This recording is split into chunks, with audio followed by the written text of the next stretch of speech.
Minuto na makalipas ang alas 4 ng madaling araw.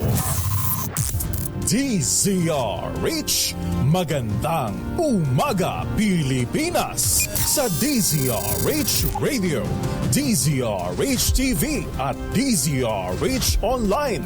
Kasama si Kuya Angelo Palmones. Magandang umaga Pilipinas. Magandang umaga Pilipinas, magandang umaga Luzon, Visayas at Mindanao. Ako po inyong makakasama sa 2 oras na balita at talakayan sa pangalan ni Kuya Angelo Palmones. Ako po si Yuel Reyes.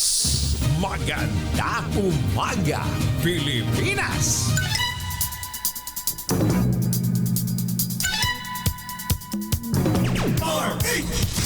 Narito po ang ulo ng ating mga balita. Tropical storm at low pressure area sa labas ng Philippine Area of Responsibility patuloy na minomonitor ng Pag-asa. Pagdukot sa ilang Pinoy sa Israel, kinukumpirma pa ng Embahada ng Pilipinas. Big time oil price rollback kasado na bukas. Kongreso, ikinasa na ang investigasyon sa sunod-sunod na pagpasok ng bilyong pisong halaga ng shabu sa Pilipinas.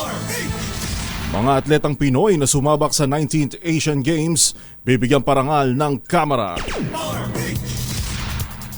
At investigasyon, ikinasa na sa natuklasang 2 bangkay sa loob ng container van na ibinyahe sa Thailand. Ngayon po'y araw ng Lunes, October 9, 2023. Sabayan na po tayong napapanood at napapakinggan sa lahat ng relay stations, 18 relay stations ng DZRH sa Luzon, Visayas at Mindanao. Gayon din po napapanood tayo sa DZRH TV sa lahat ng inyong cable channels at live streaming sa Facebook at YouTube. Sa detalye ho ng ating mga balita.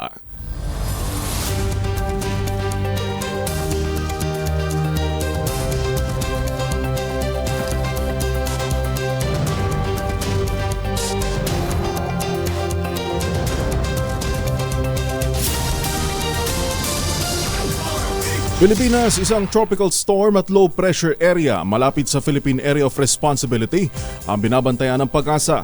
Ayon kay Benison Estareha ng Pag-asa, huling namataan ang tropical storm Bolaven sa layong 3,045 kilometro silangan ng Visayas sa labas ng PAR.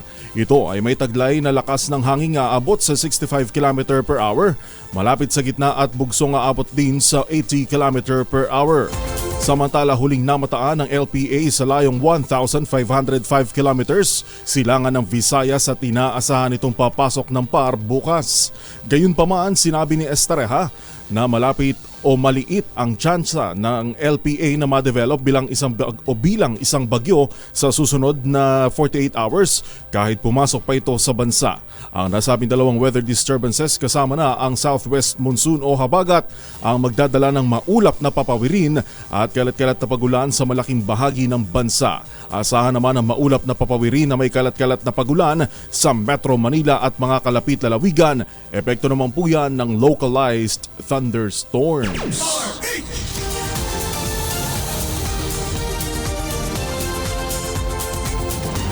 Suspendido naman ang face-to-face classes ngayong araw, October 9, araw po ng Lunes sa ilang bayan sa Batangas dahil na naman po sa volcanic fog mula sa Bulkang Taal. Kanselado ang face-to-face classes sa mga pampubliko at pribadong paaralan sa mga bayan ng Agoncillo, Alitagtag, Batangas City, Bawan, Balete, Calacas City, Calatagan, Cuenca, Lemery, Lian, Lobo, Malvar, Mataas na Kahoy, Nasugbu, Padre Garcia, Rosario, San Jose, San Luis, San Pascual, Taal, Tanawan City, Taysan at Talisay. Magpapatupad muna ng modular distance learning ang mga bayan ng Taysan, Talisay, Tuy, Santo Tomas, Ibaan at Tanawan. So hindi totally suspendido ang klase dahil magsishift lamang sa modular learning o distance learning po na tinatawag na nakasanay naman tuwing noong panahon ng pandemya.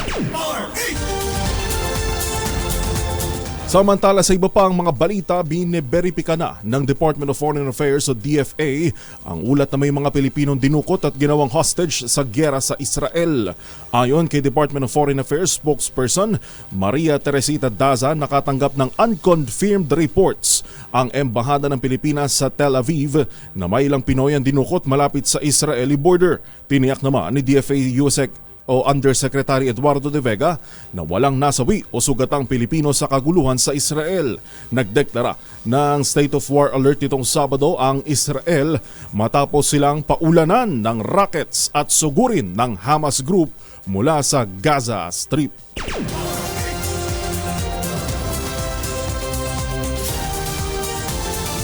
Sa kaugnay na balita, pinaghahagilap ni Pangulong Bongbong Marcos sa Department of Migrant Workers at Overseas Welfare and Workers Administration ang lahat ng apektadong Pinoy sa giyera sa Israel.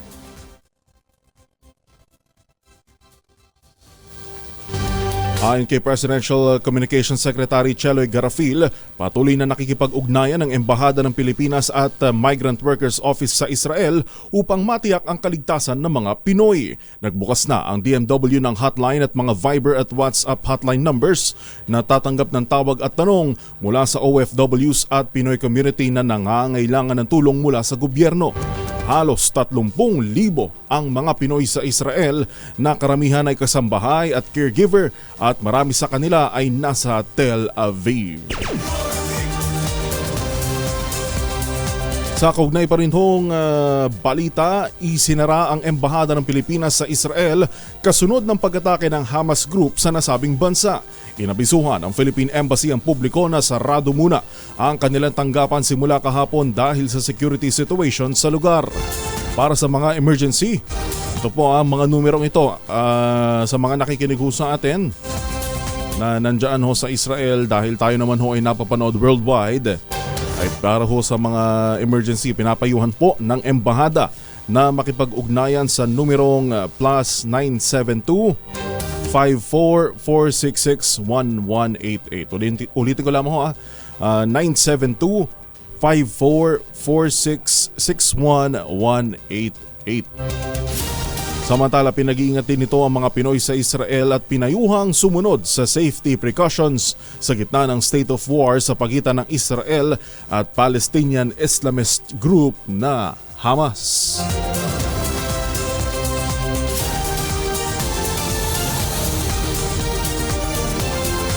Samantala, pinakamalala sa nagdaang 12 taon ang nararanasang giyera ngayon sa Israel. Ito ang ibinahagi ni Philip Caragos, isang caregiver sa nasabing bansa sa loob ng 12 taon. Ikinuwento ni Caragos na sanay na sila sa kaguluhan sa Israel pero iba niya ang pag-atake ngayon ng Hamas Group kung saan daan-daan na ang namatay. Sa pagtaya ng OFW, mahigit 7,000 kada araw ang pinaulan ng rockets ng Hamas sa Israel na nakapinsala sa maraming kabahay at establishmento. Nasa 200 OFW ang apektado ng pag-atake ng Hamas sa Israel pero wala pang napaulat sa kanila na nasawi o nasugatan.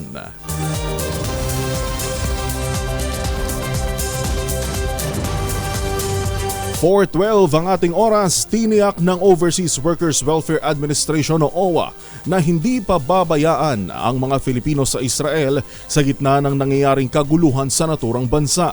Sa panayam ng DZRH, sinabi ni OWA Administrator Arnel Ignacio na patuloy ang kanilang pakikipag-ugnayan sa mga Filipino community sa Israel, katuwang ang Department of Foreign Affairs o DFA at Department of Migrant Workers o DMW.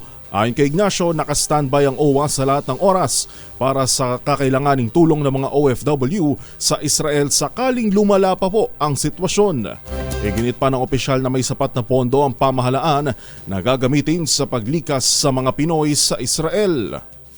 Ready tayo dito kung ano man ang mangyari. We'll face varied crises in the past and of course we will be ready for any form of assistance that may be needed. Yan po ang tinig ni OWA Administrator Arnel Ignacio sa panayam ng DZRH.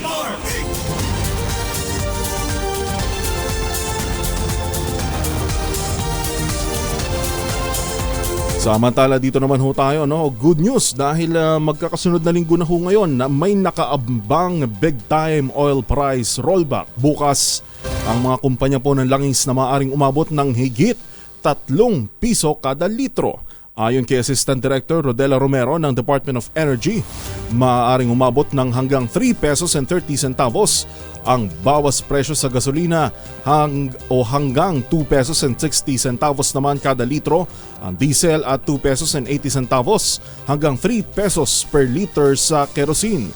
Ito po ay batay sa 5 araw na trading ng oil products sa world market. Paliwanag ni Romero, ang nakaambang malaking bawas presyo ay dulot ng pangamba ng international oil players sa mas mataas na interest rates na maaaring magpababa sa demand sa petrolyo at ang mas malakas na halaga ng dolyar na nagtulak sa paghina ng iba pang currency ng iba pang mga bansa.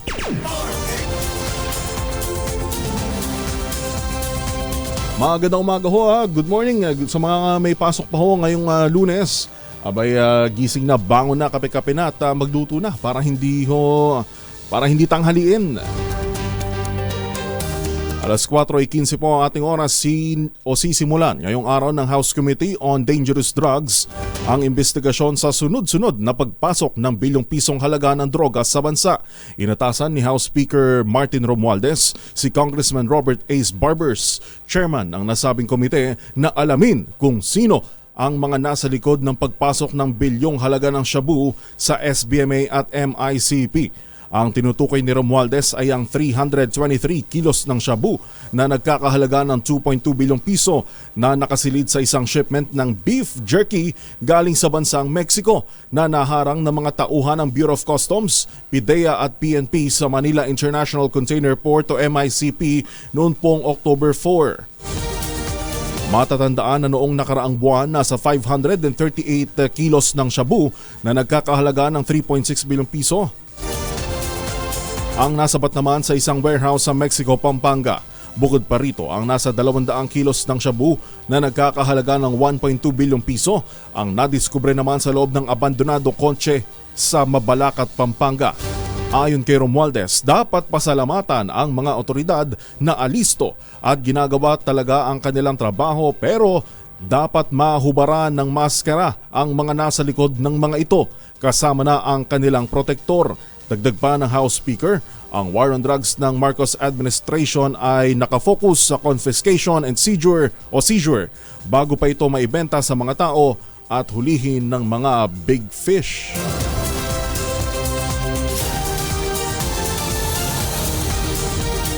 Alas 4:16 ang ating oras, bibigyan ng parangal ng House Speaker o ni House Speaker Martin Romualdez ang Gilas Pilipinas basketball team. Ito po'y matapos maiuwi ang gintong medalya sa Pilipinas makalipas ang 61 taon. Ayon kay Speaker Romualdez, muling ipinakita ng Gilas sa mga Pilipino ang never surrender attitude at kaya nitong labanan ang lahat ng pagsubok. Pinasalamatan din ni Romualdez ang Gilas Pilipinas at mga atleta na nag-uwi ng medalya sa bansa.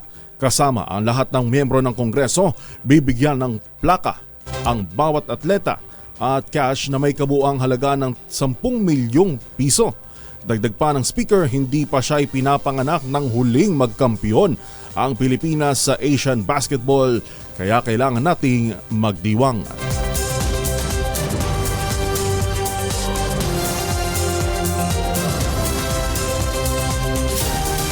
Mamalengke muna tayo sa mga nanay, sa mga wais na misis ay ating munang alamin ang presyuhan ng mga gulay at iba pang mga karne dyan ho sa Malabon Market. Namamalengke ngayon si RH27 Noche Cacas. Noche, good morning. Ating babalikan ang linya ni Noche Cacas na nandyan ho ngayon sa Malabon Market. Samantala, sa iba pang mga balita, iniimbestigahan na ng mga otoridad sa Pilipinas kung sino ang nasa likod ng pagpapadala ng container van sa Thailand na naglalaman ng 2 bangkay ng tao. Kinumpirma ng Philippine Ports Authority ang nadiskubreng bangkay ng isang lalaki at isang babae na kapwa naaagnas na sa loob ng container van. May suot na gold ring ang babaeng bangkay habang tadtad ng tato sa dibdib, likod at braso ang lalaki. nadiskubre din sa loob ng container van ang isang itim na t-shirt na may tatak na pangalan at seal ng isang fraternity. Dumating ang naturang shipment sa Laem Chabang Port noong September 28 habang nadiskubre naman ang mga bangkay sa warehouse noong October 2. Balikan na po natin si Noche Kaka sa Malabon Market. Noche, good morning. Mayong buntag, Yoel.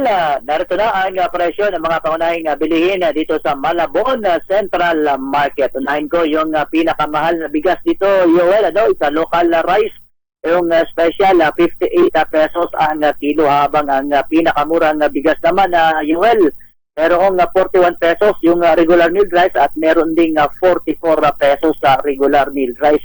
Ang bangos naman dito, Yoel, 220 ang kilo. Yung tilapia naman, 150. Habang ang galunggong, 260 ang kilo. Ang beef wrap naman, 440 ang kilo. Yung beef brisket, 380.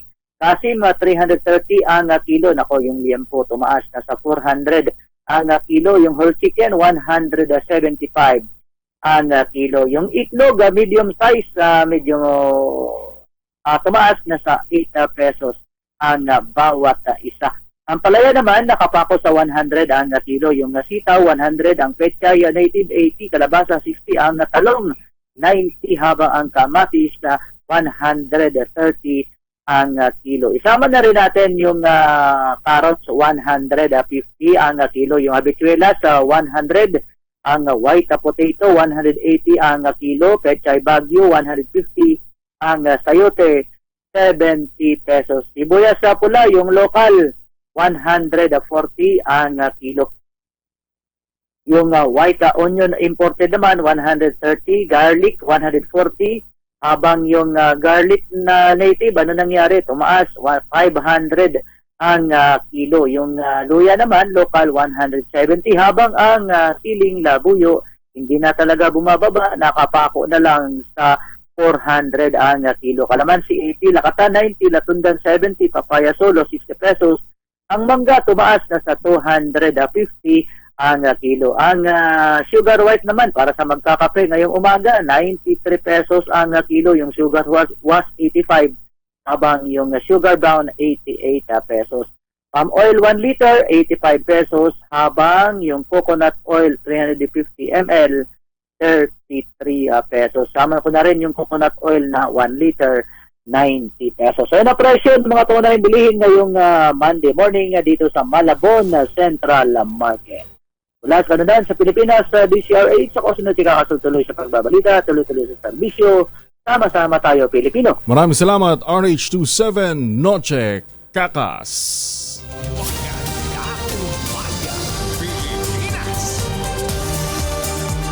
Alas 4:22 na ho na nagmamadaling umaga, sinisilip ng National Privacy Commission o NPC ang posibleng pananagutan ng PhilHealth dahil sa cyber attack incident noong nakaraang buwan. Sa panayam ng DZRH, sinabi ni Michael Santos, Chief ng Complaints and Investigation Division ng National Privacy Commission, na iniimbestigahan na po nila kung nagkaroon ng possible negligence o kapabayaan sa pagproseso sa personal na impormasyon ng mga miyembro ng PhilHealth.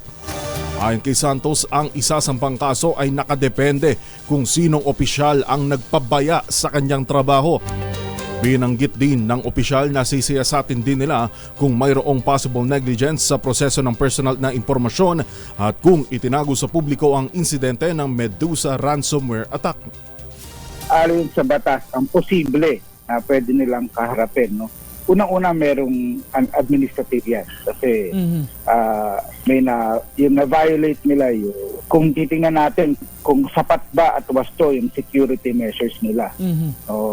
So, hindi pa natin sinasabing may liability agad, no? We'll look at the evidence. Pangalawa, titingnan din natin kung posible silang panagutin for negligence dahil sa kapabayaan, no? Depende sa ebidensya. Pangatlo, titingnan din natin, depende pa rin sa ebidensya, kung meron ba silang sadyang itinago.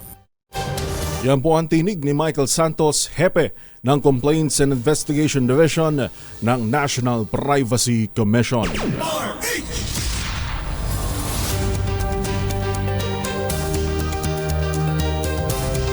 Sa iba pang mga balita, iginiit ni Pangulong Bongbong Marcos na ang sukatan ng performance ng gobyerno ay ang mababang presyo ng bilihin at hindi survey. Ayon kay Pangulong Marcos, hindi malaking bagay sa kanya kung bumagsak man ang kanyang approval rating sa mga survey. Ang sukatan daw ng tagumpay ng kanyang administrasyon ay kung abot kaya ang mga bilihin lalo ng bigas at kung nakararating ba ito sa mga mahihirap na pamilya. Muling ginarantiya ni PBBM na ginagawa ng pamahalaan ang lahat ng legal na paraan upang maasugbo ang smuggling at hoarding ng bigas sa bansa. Iginit naman ni PBBM na napatatag ng price ceiling ang presyuhan ng bigas sa lokal na merkado. Ayon sa presidente, ito ang isa sa mga dahilan kung bakit niya binawi ang pagpapatupad ng Executive Order 39. Tiniyak ni PBBM na patuloy na hahanap ang gobyerno ng mga pamamaraan upang maibaba ang cost of production sa gitna ng sirit presyo ng mga pangunahing bilihin sa bansa. Nangako rin siyang palalakasin ng kanyang administrasyon ang sektor ng agrikultura sa bansa.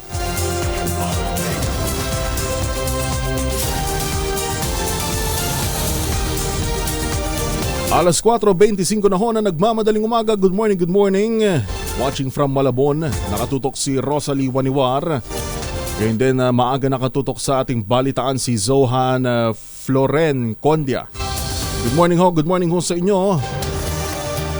Naihatid na sa kanilang huling hantungan ang 3 mangingisdang nasawi.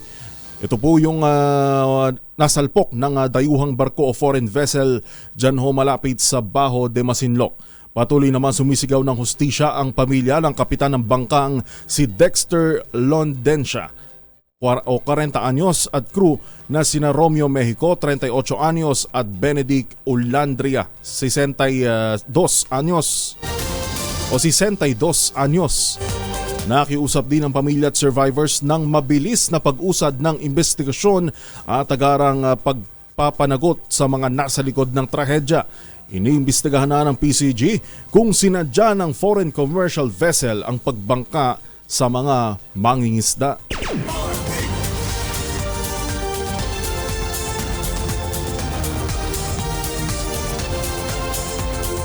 Samantala, asahan na ang presensya ng mga dayuhang eroplano sa susunod na resupply mission ng Pilipinas sa West Philippine Sea.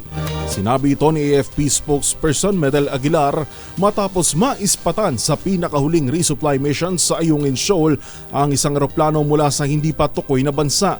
Idiniin po ni Aguilar na mahalaga ang nasabing hakbang sa pagbuo ng epektibong mga estratehiya o operational plan at magiging epektibo lamang ito sa karagdagang kapasidad. Nang tanungin naman po kung humiling ang Pilipinas ng presensya ng US aircraft sa resupply missions o kung nagkusa ang Amerika, isinagot lang ni Aguilar ang Mutual Defense Treaty ng Pilipinas at Estados Unidos. Yan naman yung patuloy din na commitment ng Amerika na kaya hindi sila nandun, hindi sila sumusuporta sa Pilipinas para bang provoke ng ibang mga bansa o hindi para pagsimulan daw ng giyera. At ang iginigiit lamang din ng parehong panig ay meron tayong MDT o yun yung tinatawag na Mutual Defense Treaty. Alas 4:27 ng umaga, hindi parurusahan ng Liberal Party si Marikina Representative Stella Kimbo sa pagdepensa nito sa confidential funds ng Office of the Vice President at Department of Education. Ayon kay Congressman Edsel Lagman, Pangulo ng partido, pinapayagan ng LP ang mga miyembro nito na magkaroon ng sariling pananaw at posisyon sa national issues bilang pagsunod sa kalayaan sa pamamahayag. Matatandaang mahigpit na tinututulan ng Liberal Party ang pagkakaroon ng Confidential at Intelligence Fund. 8 ang miyembro ng partido sa Kamara, kabilang sina Congressman Gabriel Bordado, Mujib Hataman, Jimmy Fresnedi, Adrian Amatong, Tawi Billones at Boy Umali.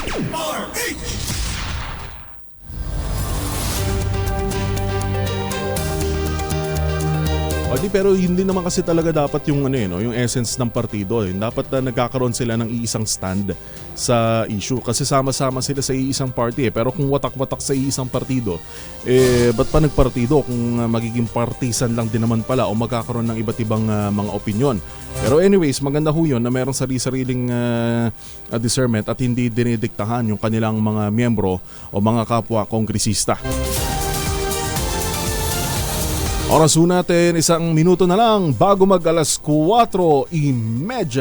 Bagong balita, bagong impormasyon. Kasama si Kuyang Angelo Palmones. Magandang umaga, Pilipinas!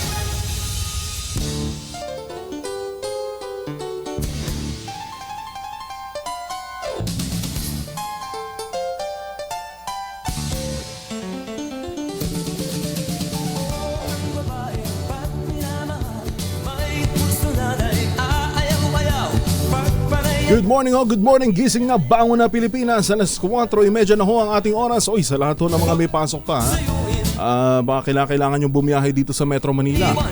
Lunes na Lunes, baka maipit ho sa traffic, ha? Good morning sa pangalan ni Kuya Angelo Palmones. Ako po inyong makakasama sa 2 oras na balitaan, talakayan at mga chismis. Good morning ho, ako po si Yuel Reyes. At wala muna tayong ngayon, wala muna tayong mahiwagang tulog ngayon dahil ang ating Kuya Angelo Palmones ay on the vacation. Pero good morning ho sa mga taga Caloocan City. Nakikinig dyan si Cher Roque.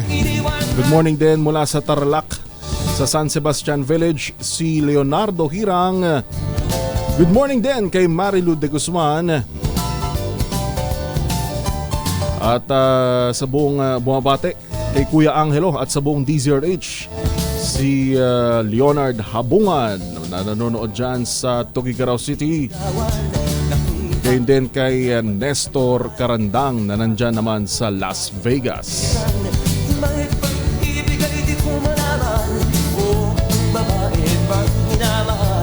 Like and share ho, napapanood at napapakinggan ho tayo sa lahat ng ating relay stations.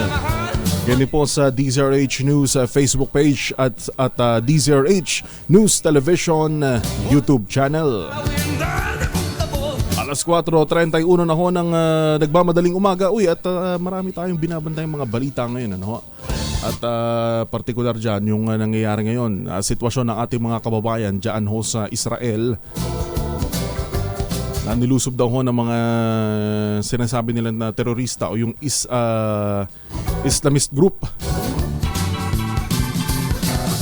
Antabayanan ho natin yung development sa issue na yan at yun ho mga ating pang mga makakapanayam tungkol ho doon sa sitwasyon ng ating mga kapwa kababayan at lalo na ng ating mga OFWs na nandyan ho sa Israel. Gayun din ho, hindi pa tayo tapos sa issue ng PhilHealth. Hindi ho palagay ko malawak ito dahil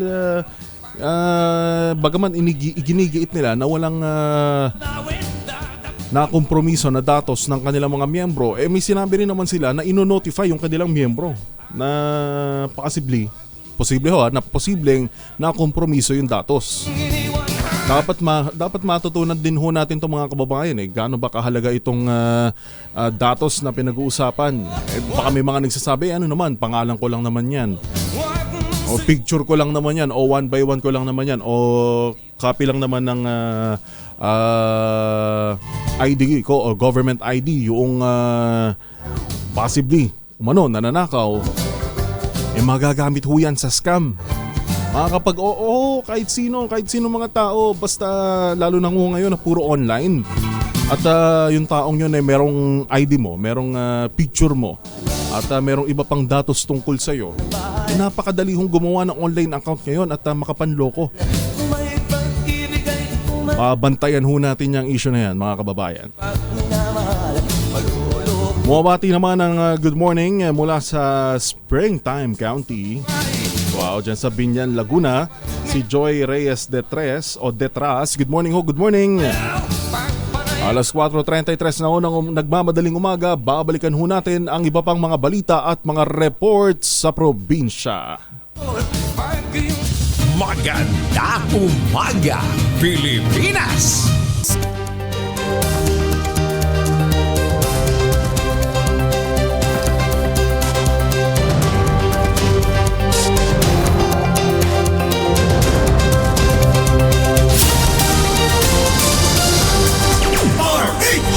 Nakuha na po natin ang mga reports sa probinsya. 300,000 pisong halaga ng tanim na marijuana winasak ng mga otoridad dyan ho sa Bakun, Benguet. Sa detalye balita mo, RH41 lakay Romy Gonzales. Romy, good morning.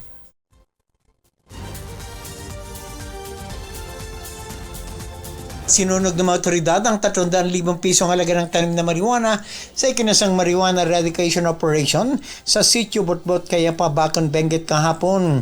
Ang anti-drug operation na ipinatupad ng mga operatiba ng Benguet Provincial Police Office ay nagresulta sa pagkakadiskubre ng 1,500 fully grown marijuana plants na may standard drug price na 300,000 pesos. Ang mga nasamsam na kontrabando ay winasak ng mga operating troops sa mismo lugar ng operasyon.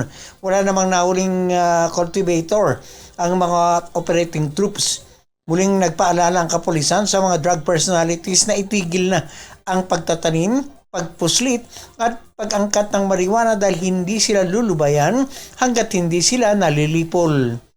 Mula sa kauna-unahan sa Pilipinas, DZRH, ito si Romy Gonzales, tuloy-tuloy sa pagbabalita, tuloy-tuloy sa serbisyo, sama-sama tayo Pilipino.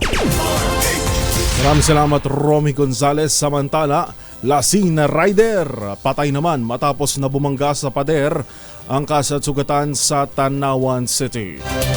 Buong detalye balita mo, RH35 Renz Belda. Renz, good morning.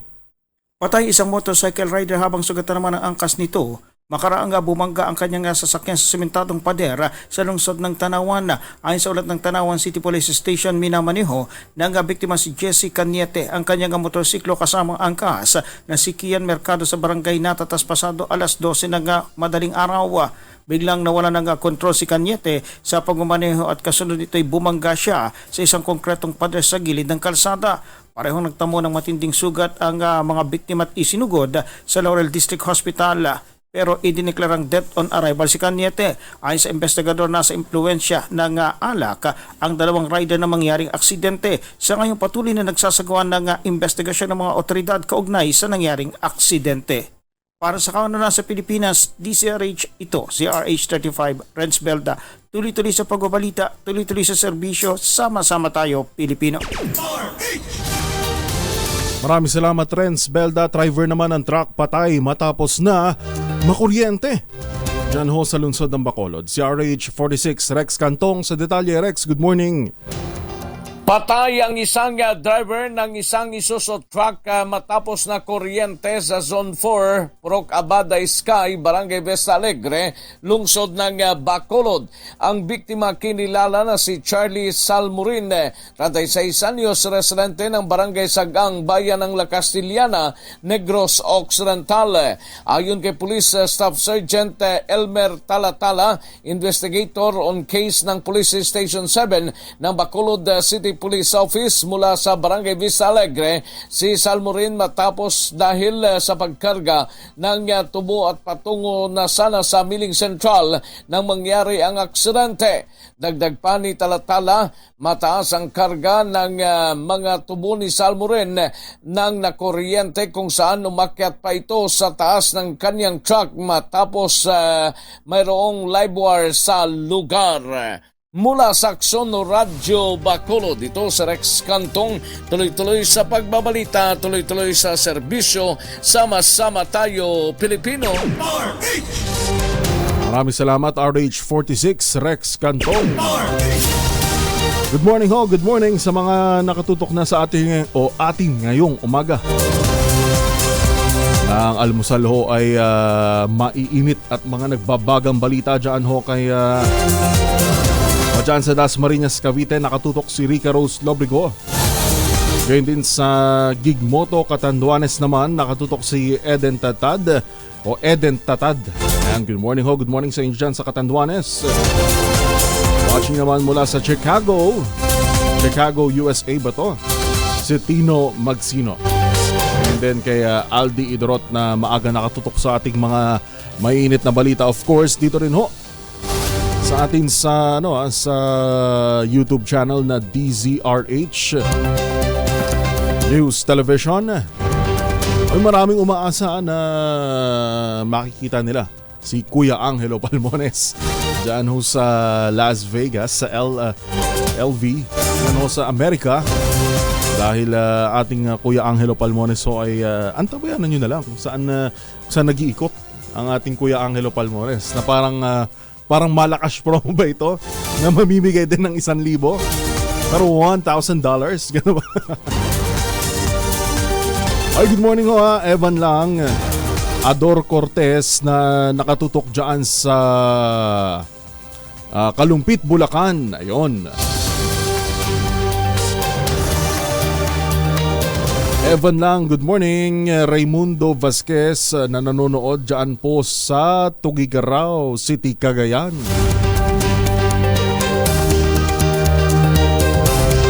Nanonood naman dyan sa North Caloocan si Perry Pablico. Good morning po, good morning. Ito naman alas 3 pa lang. Dahil ang unang bugahon ng ating mga balita dito sa DZRH ay alas 3 ng madaling araw. Ganyan ho kami kaaga sa pagbabalita dito sa DZRH. Ano? At dyan nga sa alas 3 na yan ay nakatutok na sa atin si Feliza Berses. Yun. Alas 3 pa lamang daw na madaling araw ay nakikinig na siya at nakatutok dyan sa Baliwag City sa Bulacan. Good morning din ho kay Mercedita Purpura. At nanonood live sa Belgium si Mercy Roger. Kamusta ho kayo sa mga baka may nanonood ho sa atin na nandyan ho sa Israel. Kung meron pang signal dyan, kung meron pang internet, abay paalam nyo ho sa amin yung kalagayan ho ninyo.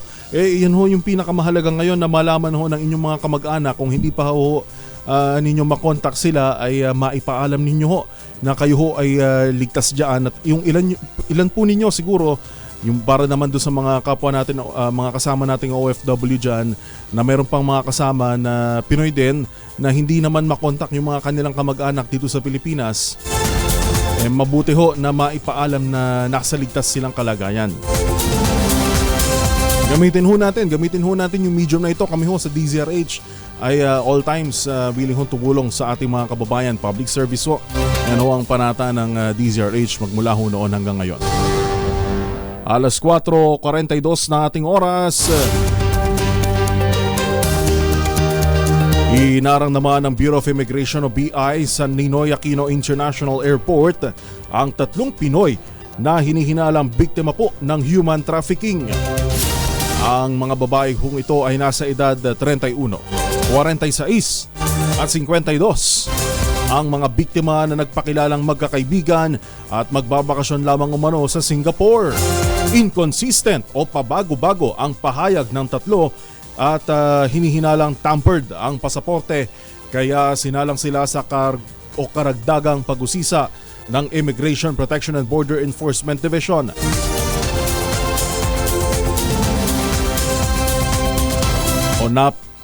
Kasunod nga nito ay napaamin kalaunan ang mga biktima na pinangakuan sila ng recruiter ng trabaho sa isang hotel sa European country bilang room attendants. Ayan ho yung talagang binabantayan din kasi ng ating Bureau of Immigration dahil napakaraming araw hong gumagaling din ho Gumagaling din itong mga scammers at kaya rin siguro hindi masisi kung bakit naghihigpit din masyado yung ating immigration dahil nga sa mga ganitong estilo na para lamang makalabas din ng bansa. At yung mga ganito na bibiktima ho ng scam, napakalaki ho ng ginagastos nito bilang sinasabi nilang placement fee. Tapos yung pala, pagdating sa airport, matutuklasan na ito palang ito may mga biktima ng human trafficking. O kung mamalas-malas, peke yung nakuhang ticket. Wala talagang trabaho na madadartnan doon.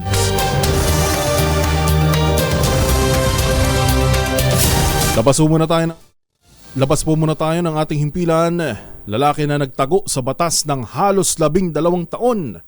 May naaresto na po sa Caloocan. Si RH23 Edwin Duque sa detalye. Edwin, good morning. Roel, matapos ang halos 12 years na pagtatago sa batas dahil sa hindi dito pagsipot sa kanyang hearing sa korte, isang wanted sa kasong paglabag sa Section 5 and 2 in RA 9262 sa Malabon ang natunto ng nabutas pulis sa kanyang pinagtataguan sa nabutas kagabi.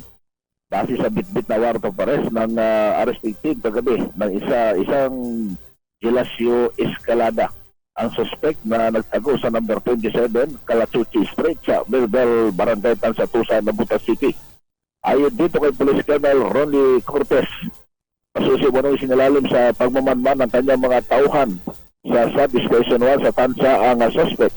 At nang magpositibo ito sa informasyon ay agad na ikinasa ang manat operasyon na ikanaresto ng suspect. Bitbit ng Nabutas Police ang inisyong warrant of arrest ni Judge Carlos Flores ng Regional Trial Court National Capital Region Judicial Region ng Branch 73 sa Malabon. Napirmado pa ito noong May 4, 2012 kung saan ay wala man na inirekomendang piyansa ang korte. Pinuri naman kagabi ni NPD Director General Rosarito Gapas ang Nabutas Police sa pagkakaresto sa suspect para panagutin sa kasong kinakasangkutan. Wala pa rin sa kawalan sa Pilipinas, DZRH ako si RS23. Edwin Duque, tuloy-tuloy sa magbabalita, tuloy-tuloy sa serbisyo. Sama-sama tayo, Pilipino. Edwin. Yes. Edwin. Oo. Kamusta ngayon sa diyan sa Kamanalva? Kamusta ang kalagayan ng panahon? Sa ngayon, medyo malinsangan at wala namang palatanda may mga pag-ulan o pag-ambon. Pero medyo malinsangan ngayon, mula pa kaninang madaling araw. Dahil maghapon-hapon ay napakainit na panahon at kagabi nga yung init na yun yun yung naranasang pagkamalinsangan at kahit kahit matandang jogging kanina. Ang init kagabi, yung singaw. So maalinsangan din kagabi. Malinsangan at yung alas maghapon na napakainit ang panahon. At napaka-panay yung ulan, siguro yung klima. Medyo uminit yung ating paligid. Alright, maraming salamat Edwin Duque. Thank you. Well.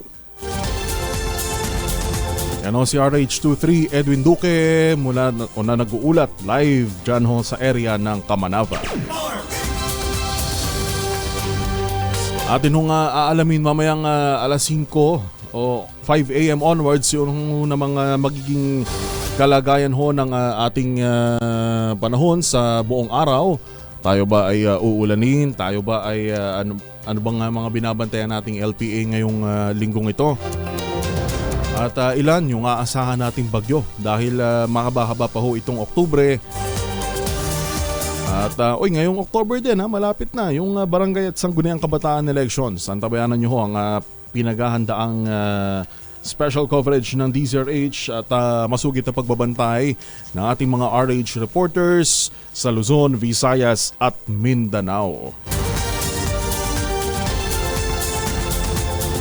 Alas 4:48 na po ang ating oras. 3 Pinoy na hinihinalang biktima.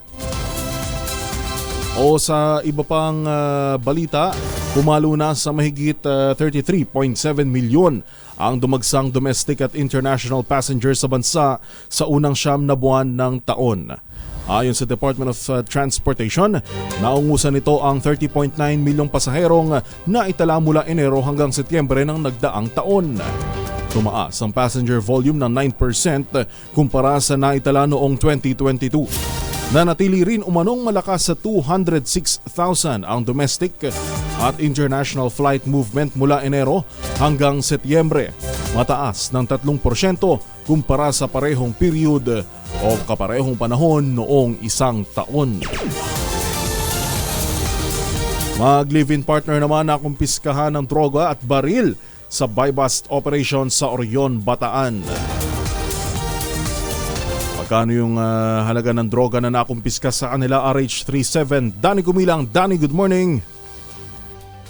Nahuli ng droga at baril ang isang mag-live-in partner sa ikinasan drug bypass operation sa Barangay Bilolo, Orion, Bataan, alas 4 nitong madaling araw ng linggo. Sa ulat ni Orion Chief Police Captain Silvestre Colanza, ang mga naarestong suspect ay kinilala ito na sina Christopher Reyes Samonte na isang security guard at Ronaldin Racket na isang OFW. Base sa investigasyon ng Orion PNP, nagkasa sila ng drug by bus sa mag-live-in partner hinggil sa impormasyong natatanggap sa pagpapakalat umano ng droga ng mga ito at nang magpositibong makabili ang nagpanggap na pusher buyer ng halagang 500 piso kapalit ng isang sachet ng shabu ay agad ang mga itong inaresto.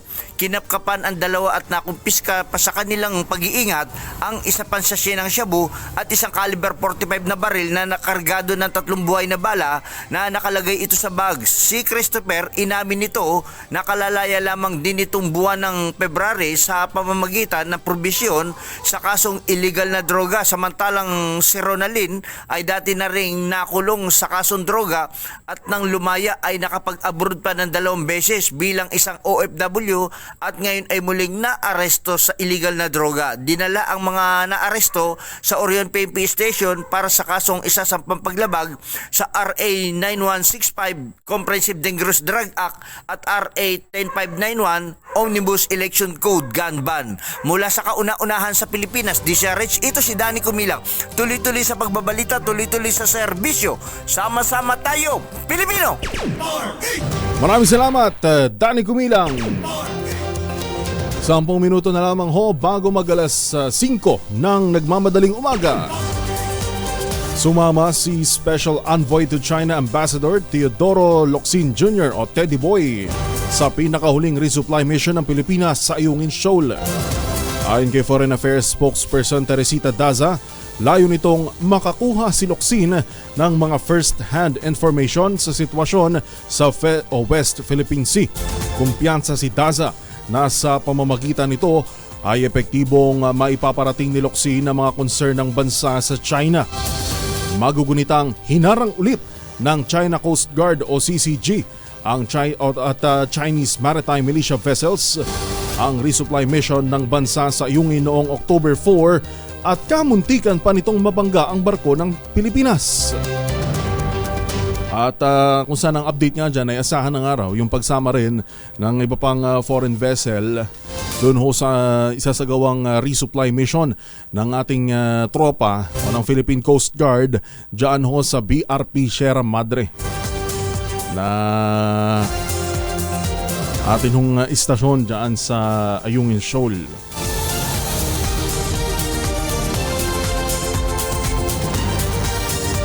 Walong minuto bago mag-alas 5 ng nagmamadaling umaga, mga handler ng K9 units sa PNP Camp Ruperto Kang Leon, Palo Leyte, nabigyan ng certificate at pagkilala. RH32, Jimmy Angay-Angay sa detalye. Jimmy. Binigyan ng certificate ng Police Regional Office ang mga handlers na nag-training sa K9 Auxiliary Course Dogs at Your Service. Pahayag ito ni Police Regional Office Regional Director Brigadier General Vincent Calanuga. Ayon kay General Calanuga na kompleto ang training ng mga K9 units kasama ng mga handlers nito. Makakatulong ang mga ito sa pag-augment sa kapasidad ng PNP sa pagsagawa ng police operation. Ang K9 units makakaturo sa mga kontrabando sa mga lugar sa Eastern Visayas kung saan ang illegal na droga, bomba at iba pa. Kaugnay ito sa programa ng PNP na approach sa BIDA program ayon sa General. Mula sa Action Radyo Tacloban, ito si RH32 Jimmy Angay-Angay. Tuloy-tuloy sa balita, tuloy-tuloy sa serbisyo, sama-sama tayo Pilipino. Maraming salamat RH32 Jimmy Angay-Angay. 17 Bangsamoro Islamic Freedom Fighters o BIFF at 11 Daula Islamia magkasabay daw po na sumuko sa magkakahiwalay na lugar sa Central Mindanao. RH19, June Dimakutak. June, magandang umaga. 17 miyembro ng subgroup Nanding mula sa BIFF Karyalan Faction ang panibagong sumuko sa pamunuan ng 33rd IB sa barangay Zapacan, Raja Buayan, Maguindanao del Sur. Sa pahayag mula kay 33rd IB Commanding Officer, Lieutenant Colonel Uji Villa, kasama isinuko ng 17 surrenderers ang isang M14 rifle, 2 40mm M79 grenade launchers, 2 RPG o rocket-propelled grenade launchers at isang 9mm Uzi at mga samut-saring bala.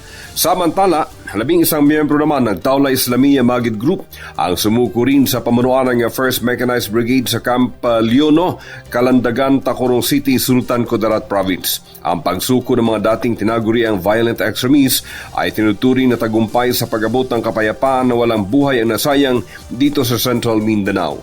Mainit na tinanggap ng mga officers and men mula sa 1st Mechanized Brigade led by Brigadier General Andres Santos, 5th Special Forces Battalion led by Lieutenant Colonel Carly Leo Nagak, 10 ng intelligence units ang pagbabalik loob ng mga nagdesisyong sumuko kaysa humarap pa umano sa nagpapatuloy na combat operations ng militar. Ang pagkakakilanlan ng mga sumuko ay hindi mo nais na publiko para sa pangseguridad o manong kadahilanan ayon sa militar. Pinapurihan naman ni Westmincom Chief Major General Steve Crespillo ang Joint Task Force Central sa pamumuno ni Major General Alex Relera sa tagumpay na ito. Mula sa kanunahan sa Pilipinas, DCRH, ako si RH19, June Di Makutak, tuloy-tuloy sa pagbabalita, tuloy-tuloy na serbisyo, sama-sama tayo, Pilipino.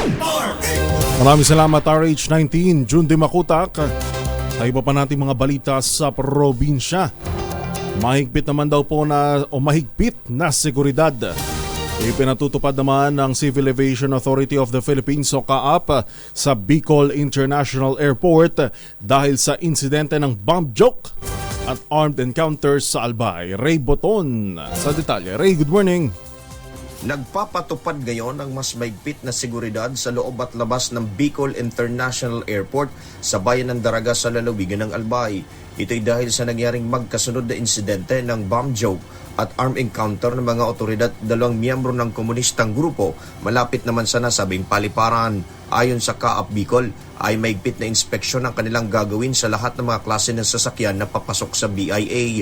Nagpaalala naman ang nasabing opisina sa publiko na magkakaroon ng traffic build-up partikular sa main gate nito, kaya pinapayuhan ng mga pasahero na 3 oras bago ang nakaschedule na departure ay nasa BIA na para hindi maiwanan ng biyahe na eroplano.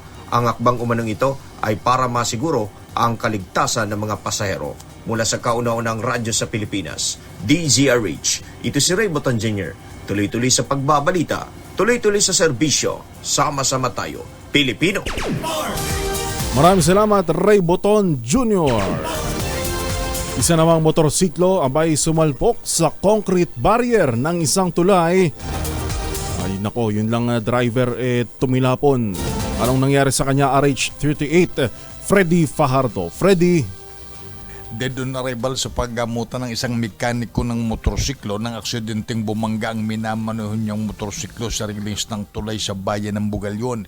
Sa ulat ni Bugalyon Chief of Police Major Ramsey Ganaban, nakilalang biktima na si Jeffrey Fernandez de Los Santos, 40 anyos, residente ng Barangay Dulag, Lingayen. Lumilitaw sa pagsisiyasat na minamano ng biktima ang kanyang motorsiklo ng pagsapit sa kurbadang bahagi ng tulay sa Barangay Banyaga ng nasabing bayan.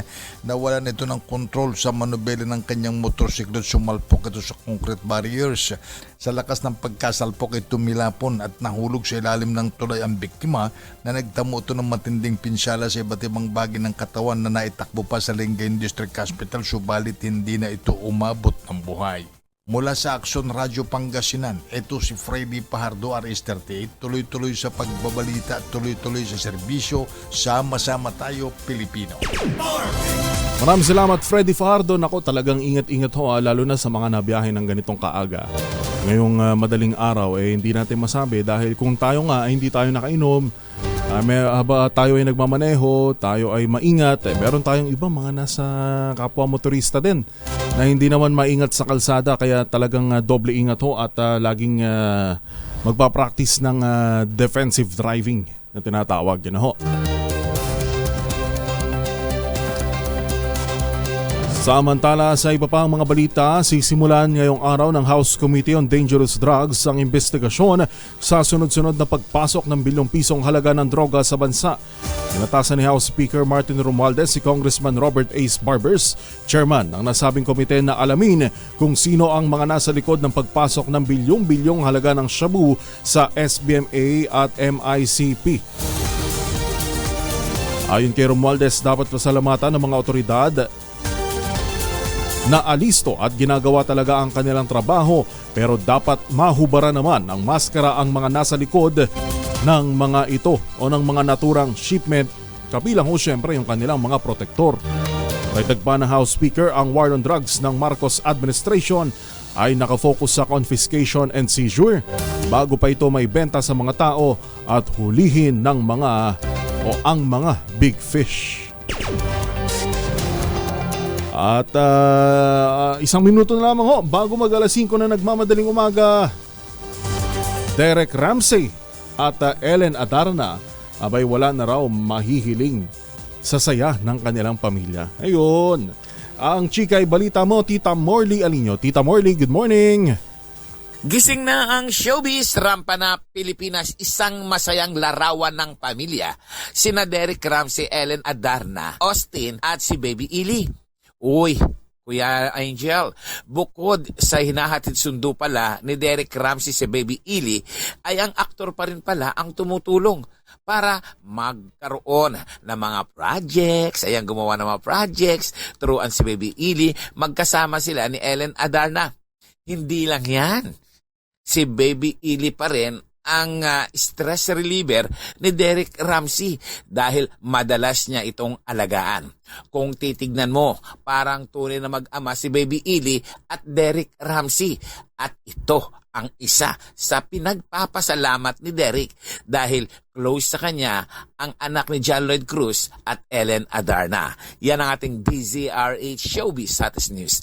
Ito po ang inyong RH47, Morley Alinio. Tuloy-tuloy sa pagbabalita, tuloy-tuloy sa serbisyo, sama-sama tayo Pilipino. Babu! Bagong balita, bagong impormasyon, kasama si Kuyang Angelo Palmones. Magandang umaga, Pilipinas! Isang minuto makalipas sa alas 5 ng umaga.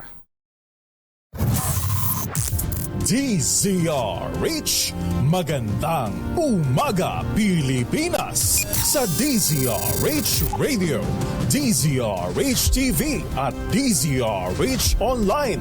Kasama si Kuya Angelo Palmones. Magandang umaga Pilipinas.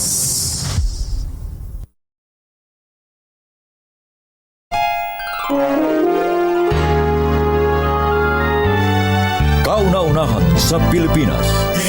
NBC Manila Broadcasting Company. DZRH, member kapisanan ng mga broadcaster ng Pilipinas. 5:02 ng umaga. Magandang umaga, Pilipinas!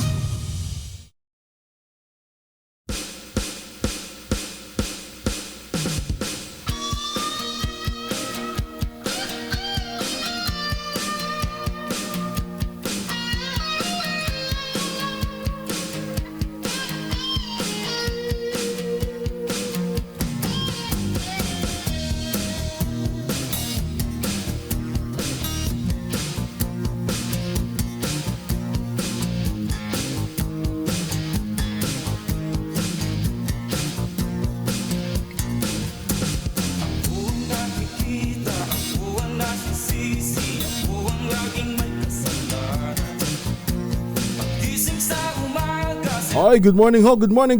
Gising na, bango na, kape-kape na. Nako, sa mga may pasok pa ho, ngayong alas 6 ng umaga o alas 7, may bango na, gising na, kape-kape na at magluto na ng agahan. Kasama natin ngayong umaga si Leo Ofiniaga na nanonood po dyan sa Bantayan Island sa Cebu. Ngayon din kay Juanito Agustin ng Plaridel, Bulacan, Ryan Clanza, Mercy Roger. Good morning ho, good morning sa inyo. Elizabeth Palino na nanonood dyan sa Malvar sa Batangas. At dyan naman sa San Jose City, sa Nueva Ecija, si Lorenzo Liena. Ito po yung mga nakatutok sa atin sa DZRH News Television YouTube channel dahil tayo po ay live na napapanood at napapakinggan nationwide, worldwide at netwide. Sa mga nakatutok sa atin sa cable channel, lalo na sa transistor DZRH 666 kHz. Kung kayo po ay naka-digital digital infotainment system sa inyo pong mga sasakyan, type nyo lamang ho dyan 666 kHz sa inyong AM band para po makasama nyo kami sa mga mainit na balita tuwing madaling araw. Good morning kay Ka-Vendor Lawrence Pisigan na nakatutok sa atin ngayon. Nasaan ba si Ka-Vendor Lawrence ngayon? Nasa Batangas. Good morning ho, good morning.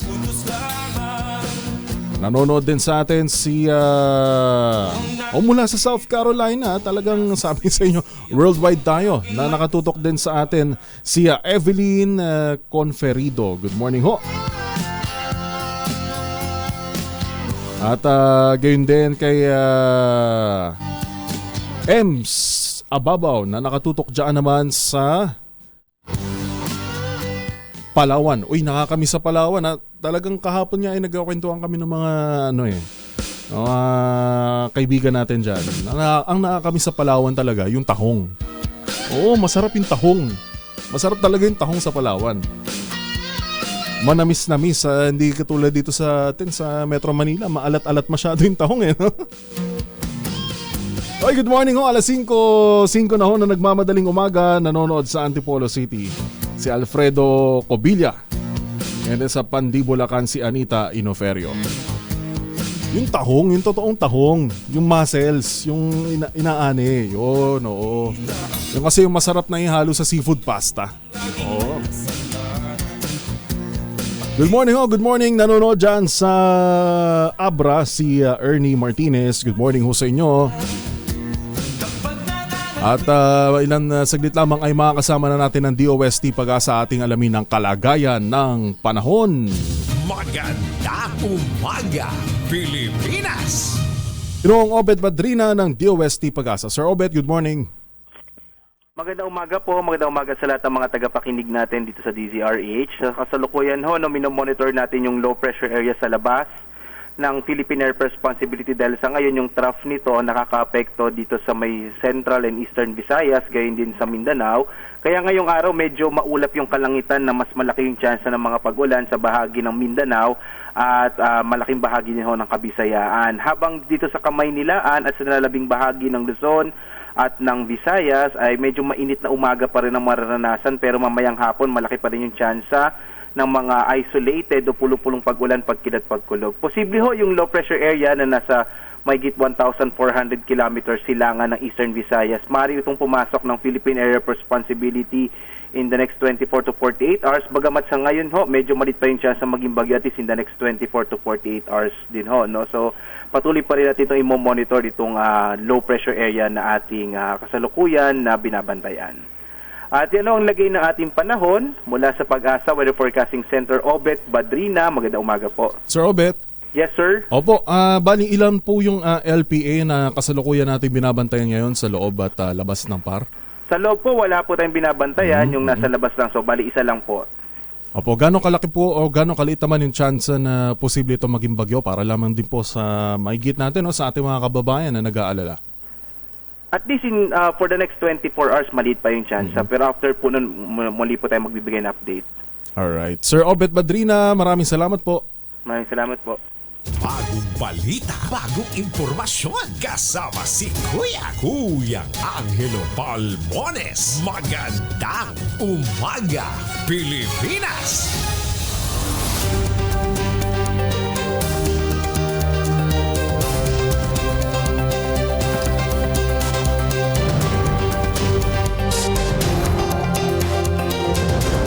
At good morning ho, good morning. Kanina ho ay pinag-uusapan natin yung PhilHealth.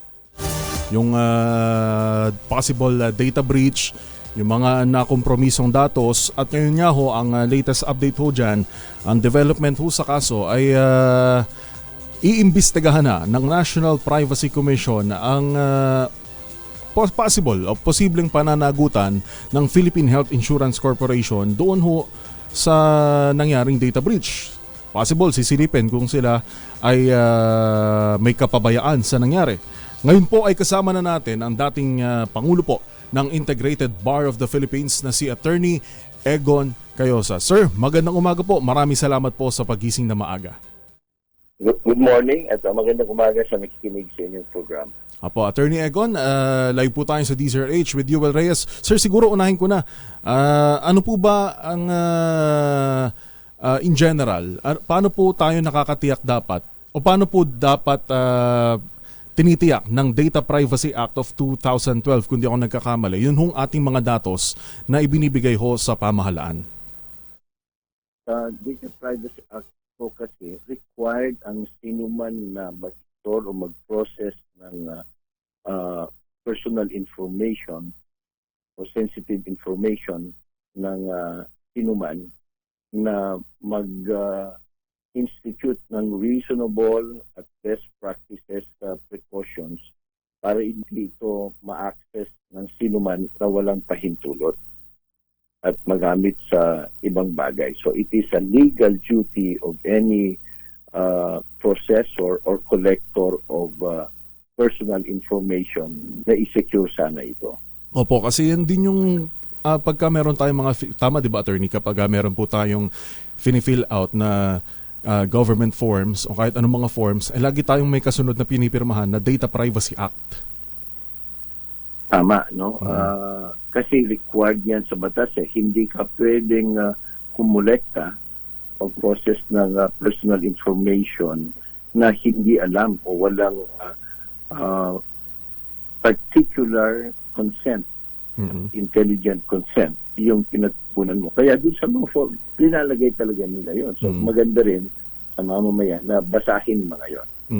Hindi po ba ibig sabihin na pag pinirmahan yung form na yon ay nagwe-waive na rin sa karapatan natin na yung pagbibigay ng datos parang i-waive na rin natin, tama. I-waive na rin natin yung karapatan natin kung sino man yung pagbibigyan natin ng datos na maging liable sakaling magkaroon man ng data breach.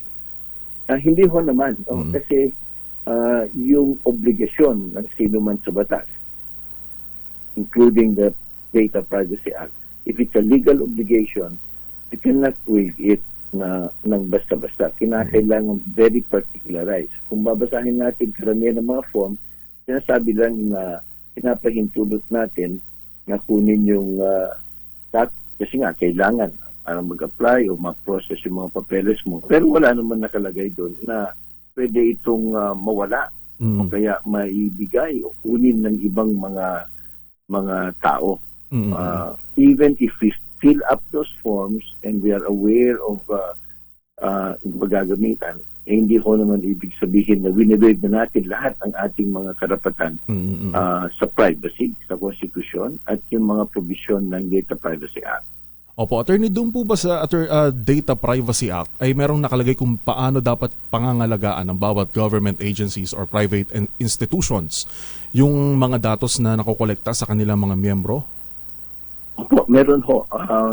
Malinaw sa batas na sino man ang nangungulekta ng process ng personal or sensitive information, yun nga, kinakailangan merong adequate safeguards, protection. At nakalagay pa doon, adapt yung mga best practices at yung Data Privacy Commission, meron ding tungkulin at authority na mag-prescribe ng mga minimum requirements for the security or safeguarding of this information. So yan ho, hindi static. Depende sa technology, dapat sinuman ang data or personal information collector or processor, ina-adapt dapat ng mga ito para hindi ma-hack o ma-breach yung datos na kinukuha nila sa mamamayan. Opo, maliban po sa government agency na kumukolekta ng datos, meron po ba iba tayong institution sa pamahalaan o siguro kung required man na third party na mga laga doon sa mga datos, personal information na nakukuha nila sa ating mga mamamayan? Well, sa mga panahong ito ho, no, the age of digital information, halos lahat po ng mga korporasyon at ibang mga organisasyon nangongolekta yun ng personal data, personal information at ini-store na nila at pinoproseso to computers, no, digital na. Yung mga bangko, yung mga hospital, mga eskwelahan, kinukuha ho, di ba? Yung mga pangalan natin, address, magulang natin, mga ganyan. So these are all personal information and they are covered by the Data Privacy Act. So halos ho lahat. Basta that is collected and stored digitally, covered ho yan. Opo.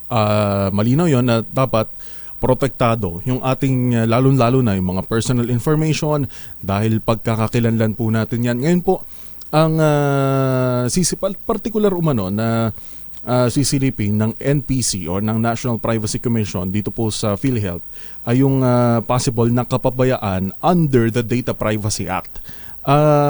Sa paanong paraan po posible maging liable kung sakali na mapatunayan na may kapabayaan niya ang PhilHealth? Sa paanong paraan po sila liable dito? Una, kung hindi ho sila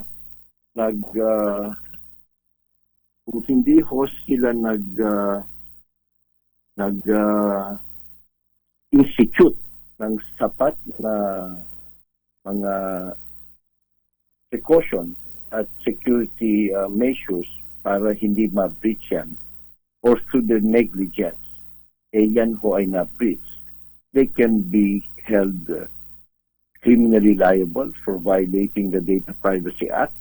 Meron din ho silang administrative sanction at entitled to civil damages ang sino mang naging biktima ng data breach. Sa pagkakataon pong ito, bagaman una sinabi ng PhilHealth na wala naman daw nakompromiso in general, wala nakompromisong datos gayon din sa kanilang mga members. Ngayon may pahayag naman din po ang PhilHealth na umaamin naman sila na nabigo silang mag-renew ng antivirus software noong 1 taon na posibleng naging dahilan ng pagiging vulnerable nila sa cyber attack. So ito po ba possible na isang ground na to na mapatunayan na nagkaroon ng kapabayaan nga? Well, kung umamin na ho sila na hindi nila ito na-renew, no? At ito ang maging isang rason o posibilidad na napasok ng mga hacker ang kanilang system o yung data bank,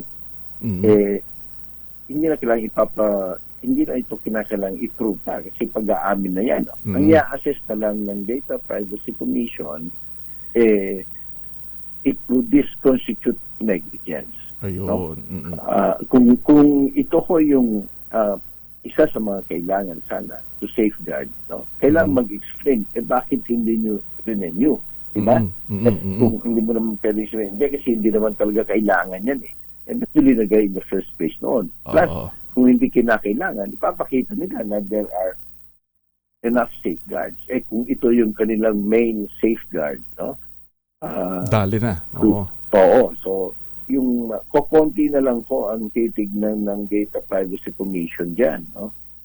Kung what, at yung negligence at to what extent. Kasi ho, sa batas, mananagot yung head of agency at sino man na responsible and directly involved dun sa pangangasiwa ng data bank nila. Yun ho ang nakalagay sa batas.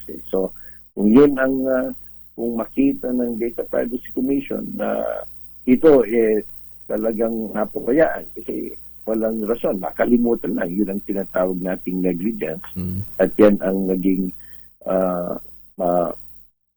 matinding rason kahit na breach. Baka nga ho sila kasuhan, may criminal penalty ito. At dahil ito ho yung tinatawag ho ito na large scale kasi sa batas kung ang naapektuhan 100 persons or more, large scale na yan. Pag ganun ho kasi ang penalty is the maximum penalty. At kung government official ka naman, yung isang accessory penalty niyan, nagpabaya ka at naging sanhi o rason para mag-breach, you will be disqualified from public office. Tapos tanggal ka sa opisino mo at you'll be disqualified from public office twice the maximum imprisonment penalty. Alright. Nasa ganun po yung mga penalties involved. Nasa dun po sa civil damages, nasa magkano po? Ito po ba ay in general or kada miyembro ba? For example, dito sa kaso natin, PhilHealth, kada miyembro ba dapat, kung mapatunayan, dapat ang bawat miyembro ba ay entitled doon sa civil damages at nasa magkano at nasa magkano yung posibleng makuha? Well, yung multa ho, aswan yan, no? Nakalagay sa batas 500,000 to 4 million, no? At imprisonment pagkatanggal sa trabaho kung nasa gobyerno ka. Pero yung civil damages kasi personal yan eh. So because it's the personal constitutional right to privacy that is violated. At sa batas naman, hindi nilagay kung magkano yon. Ang nakalagay lang ko doon, yung civil damages will be in accordance with civil code. Dito sa civil code ho naman, yung mga violations of our constitutional right, entitled to damages ang sino mang na-violate ang kanyang karapatan. So, theoretically, lahat ng mga taong na-breach, no? Yung mga, yung data, they are entitled to damages as pwede sila mag-abla kung saan sila nakatira, na korte. At ang mag-determine ng amount of damage sa civil code, wala ko din naman nakalagay, ay yung quest. So it will depend on the circumstances, to what extent na prejudice yung tao at yung ahensya, to what extent na naging negligent ito o kanyang mga kawani o opisyal. Alright. Malinaw na malinaw. Maraming salamat po, Attorney Egon Cayosa, sa pagsama sa amin sa napakaliwanag na paliwanag. Napakaliwanag ko kasi medyo ma-technical ito eh. At ngayon ay at least sa ating mga kababayan ay naiintindihan ito. Attorney Egon, maraming salamat po. Maraming salamat. Magandang umaga po sa inyong lahat. Maraming salamat po. Yan po si dating IBP o Integrated Bar of the Philippines President, Attorney Domingo Cayosa. Magandang umaga, Pilipinas! Informasyon kasama si Kuyang Angelo Palmones. Magandang umaga, Pilipinas! Manila Express Payment Services System. Pinaboran daw po ng Korte Suprema o Korte sa isinampang infringement at unfair competition ng kalabang kumpanya na ITAP. Sa detalye balita mo, RH29, Boy Gonzales. Boy, good morning. Good morning, Yuel. Nakakuha ng isang payment processing service sa kiosk matapos na manalo sa sinampanitong infringement at unfair competition case laban sa isa pang kumpanya.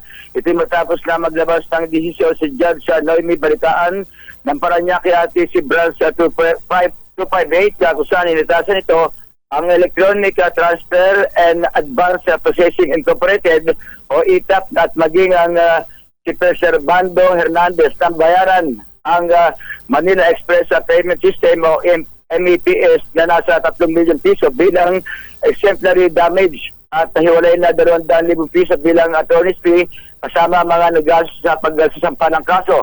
Batay sa 34 na pahina, binanggit ni Judge sa balita na napatunayan ng MEPS na pineke o kinopya umano ng ITAP ang kanilang sistema. Nabatid na kabilang sa mga negosyo ng MEPS ang franchising, distribution, trading at pagbebenta ng registered at patented information technology product tulad ng TouchPay na gumagamit ng lisensyado modelo. Sa reklamo ng MEPS na ang business process ng ITAP sa pamamagitan ng automated payment machine Pay and Go ay lumabag sa kanilang registration. Napatid na kabilang sa mga sinasabing gumagamit ng sistema ng ITAP ay ang Pay and Go, Citrix yung Pay na pag-aari ng Citrix Assistant Corporation at Electronic Commerce Payment Incorporated o ECPay. Bago itang nasabat ng National Bureau of Investigation Intellectual Property Rights Revision ng ilang automated payment machine na may label ng mga nabanggit na kumpanya at pinagagana sa pamamagitan ng kita. Mula sa kauna-una sa Pilipinas, DZRH, ito si Boy Gonzales, tuloy-tuloy sa pagbabalita, tuloy-tuloy sa bisyo, sama-sama tayo, Pilipino. Maraming salamat RH29 Boy Gonzales. Oy, nakatutok din sa atin ngayong umaga ha? Si Ma'am Apple Rabino. Ayan, good morning Ma'am Apple na nakatutok sa atin dyan sa Cavite watching DZRH every morning sa mga may init na balita and of course sa mga kasama natin sa YouTube and Facebook Live. At meron dito sinasabi na all levels daw sa Santa Rosa, Laguna ay ginawang online class dahil sa smog. Ating titingnan yan, ating beberipikahin yan sapagkat meron din pong mga ibang LGU ngayon sa Batangas naman na nagsuspende rin ng klase, diba, ay modular dahil naman sa volcanic smog. Anti-illegal drugs operations ng PNP Drug Enforcement Group muling naka-score. 1.3 milyong pisong halaga ng shabu nasamsam sa naarestong sospek sa Tondo, Maynila. RH5, Val Gonzales sa detalye. Val, good morning. Good morning, Yuel. Nasukol sa isinagawang operasyon ng PNP Drug Enforcement Group o PDEG ang isang 27 anyos na lalaki na nasangkot sa pagpapakalat ng illegal na droga sa Tondo, Manila. Kinilala ni PDEG Acting Director Police Colonel Juniso Bartolome Jr. ang suspect na si Cruisito Cubilla Torres. Nasa kabuang 200 gramo ang hinihinalang shabu na may street value na 1,360,000 pesos ang nasamsam kay Torres ay kinasang bypass operation sa barangay 20 Tondo, Manila. Bukod sa droga, nakuha rin sa suspect ang isang cellular phone na naglalaman ng pakikipagtransaksyon nito sa illegal na droga. Ito lamang nakalipas na araw ng Miyerkules nang masabat din ng PDEG ang mahigit 323 kilos ng droga na nagkakahalaga ng 2.2 billion pesos sa Manila International Container Terminal sa lungsod ng Maynila. Para sa kauna-unahan sa Pilipinas, DZRH, ako naman Val Gonzales, tuloy-tuloy sa pagbabalita, tuloy-tuloy sa serbisyo. Sama-sama tayo, Pilipino. Maraming salamat RH5, Val Gonzales. Nag-donate naman ang Philippine Amusement and Gaming Corporation o PAGCOR ng iba't ibang uri ng gamot sa Polytechnic University of the Philippines o PUP sa Santa Mesa, Maynila. Ang donasyon ng PAGCOR ay isinabay sa pagdiriwang ng ika-119th anniversary ng pagkakatatag ng State University. Nagpasalamat si PUP President Dr. Manuel Muhi sa PAGCOR sa pagbibigay ng tulong medikal sa may 3,000 guro at empleyado mula sa iba't ibang sangay at campus nito. Umaasa si Dr. Muhi na magkakaroon pa ang PUP ng magandang kolaborasyon sa PAGCOR sa mga susunod na panahon. Ang donasyon ng PAGCOR ay binubuo ng mga gamot para sa ubo, sipon, lagnat, hika, diabetes at iba pa bilang tugon sa kahilingan ng PUP bilang suporta sa kanilang health and wellness drive. Sa iba pang mga balita, dumaong na sa Singapore ang Mount Pacific Ana. Yun pong oil tanker na di umano'y nakabangga sa bangkang pangisda ng mga Pilipino sa Agno, Pangasinan. Ayon kay Philippine Coast Guard spokesperson Admiral Armand Balillo, sumulat na sila sa Port State Control o PSC sa Singapore at sa Marshall Islands hinggil sa insidente. Gayunman, ipaubayan na ng PSC sa Marshall Island ang investigasyon at maghihintay na rin lang anya sila sa magiging resulta ng pagsisiyasat. Hindi rin pipigilan ng PSC ang oil tanker na maglayag at umalis sa kanilang pantalan. 3 ang nasawi ng mabangga ang bangkang pangisda na FB di rin ng oil tanker sa bahagi po ng Pangasinan. Kaligtasan naman ng mga overseas Filipino workers sa Israel. Dapat tiyakin ng Department of Foreign Affairs sa DMW ayon sa mga senador. Si RH28 Raymond Adpaa sa detalye. Raymond, good morning. UL, pinakamalaga sa ngayon ay kaligtasan ng ating mga kababayan, mga overseas Filipino workers o OFWs na nasa bansang Israel. Ito ang deklarasyon ng mga senador kasunod ng panawagan sa Department of Foreign Affairs at Department of Migrant Workers na tiyakin ang kanilang kaligtasan kasunod ng kaguluhan sa ating bansa. Ayon kay Senate President Juan Miguel Zubiri, gamitin agad ang Assistance to Nationals Fund para matulungan ang ating mga kababayang OFW sa Israel. para kay Senator Sherwin Gatchalian. Kailangan magtulong-tulong ang lahat sa pagsaklolo sa halos 30,000 mga kababayan nating OFWs doon. Nakabantay din naman ang opisina ni Senator Rafi Tulfo sa mga kaganapan sa Israel bilang chairman ng Senate Committee on Migrant Workers. Sa report ni Administrator Arnel Ignacio ng Overseas Workers Welfare Administration o OWA, mahigit na 24,000 ang nasa talaan nilang OFW sa Israel at 2,000 ay nasa area ng Gaza. Una nito ay kinundina ng mga senadorang ginawang pagsalakay ng mga pinahiniwalang puwersa ng Palestine at Hamas sa mga militar at civilian sa bansang Israel. Para sa kauna-unahan sa Pilipinas, DZRH, ito si Raymond Advaz, tuloy-tuloy sa pagbabalita, tuloy-tuloy sa serbisyo, sama-sama tayo, Pilipino.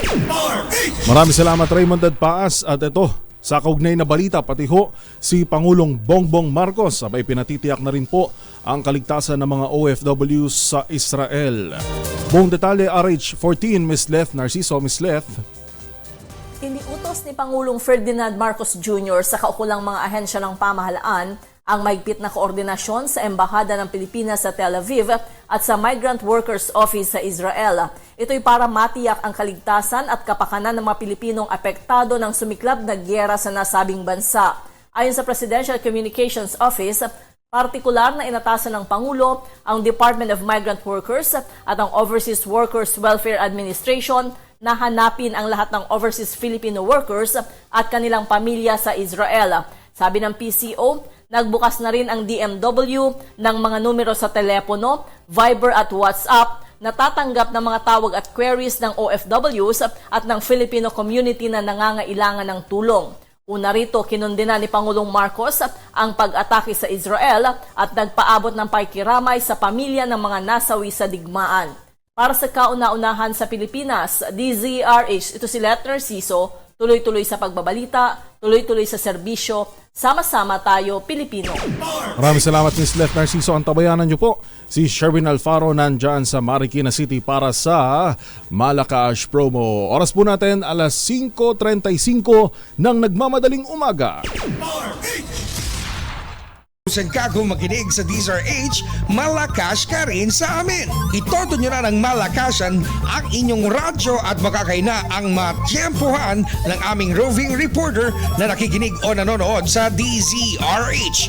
Instant, mananalo ka ng malakasang 1,000 pesos sa DZRH Malakas Promo.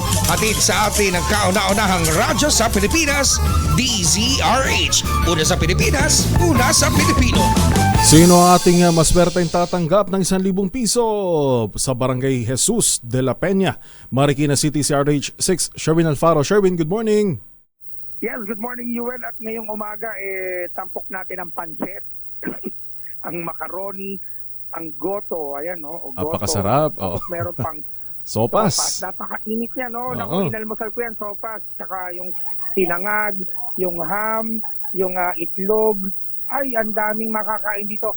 Dito sa Monching Eatery. Yan, Monching Eatery. Dito yan sa Barangay Jesus de la Peña sa Marikina City. At natsyempohan natin itong Monching Eatery na nakatutok sa DZRH. Ayan, no?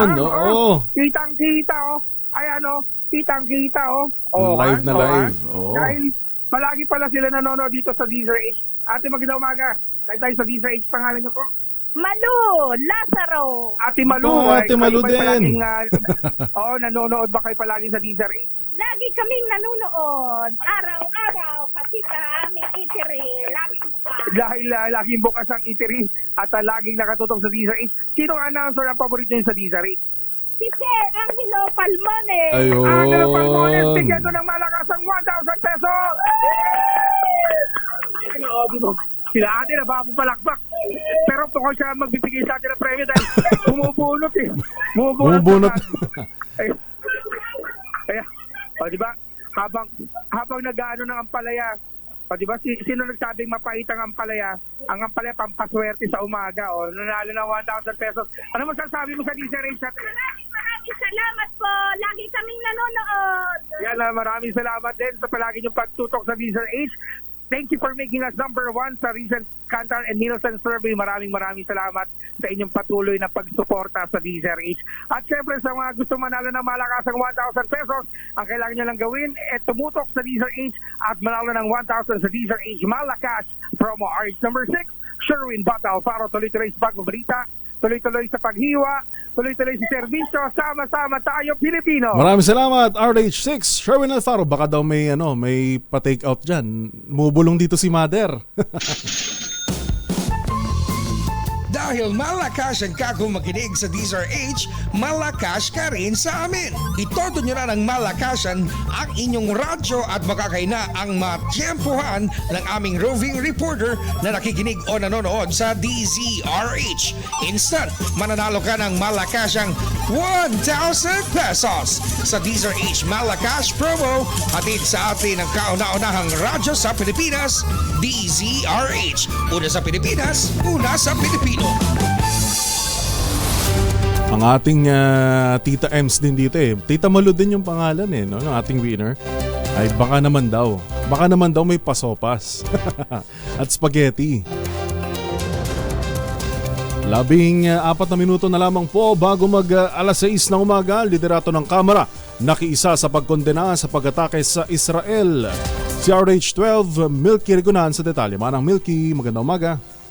Nakiisa si House Speaker Martin Romualdez sa pagkondena sa nangyaring biglaang pag-atake sa mga inosenteng sibilyan sa bansang Israel. Ayon kay Romualdez, ang insidente ay patunay na ang karahasan ay lalo lamang nagpapaluba ng hidwaan. Hinimok ni Romualdez sa masangkot na partido na humanap ng mapayapang solusyon sa kanilang hindi pagkakaintindihan tulad ng mga leaders sa buong mundo.